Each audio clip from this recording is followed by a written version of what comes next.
যবে থেকে আমাদের রাজ্যের নির্বাচনের ফল ঘোষণা হয়েছে, যবে থেকে আমরা জানতে পারলাম বিজেপি সরকার গড়তে চলেছে প্রথমবারের মতন আমাদের রাজ্যে, তারপর থেকে বিজেপি যে সমস্ত নেতারা রয়েছেন, বিশেষ করে শ্রমিকবাবু, জগন্নাথবাবু, শুভেন্দুবাবু, দিলীপবাবু, সজলবাবু, এরা প্রত্যেকে একটা বার্তা দিয়েছেন অন ক্যামেরা, যে কোনো অশান্তি, হিংসা না।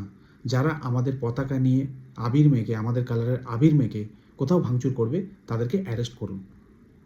তারা আমাদের দলের কেউ হতে পারে না। এরকম একটা ন্যারেটিভ সেট করার চেষ্টা করছিল। তারা বদ্ধপরিকর ছিল, তারা অ্যাকশন নিতে বলছে অন ক্যামেরা। কিন্তু আজকের একটা ঘটনা আমাদের নাড়িয়ে দিল। শুভেন্দু অধিকারীর আত্মসহায়ক, তাকে নাকি মধ্যমগ্রামে গুলিবিদ্ধ করা হয়েছে। হসপিটালে নিয়ে যেতে গিয়ে তিনি মারা যান। এক শ্রেণীর মানুষ এই ধরনের বার্তা দিচ্ছে, বাংলাকে শান্ত করার চেষ্টা করছে, নতুন কিছু করার চেষ্টা করছে, আর একটা শ্রেণী তারা পিছনে টেনে নামাচ্ছে।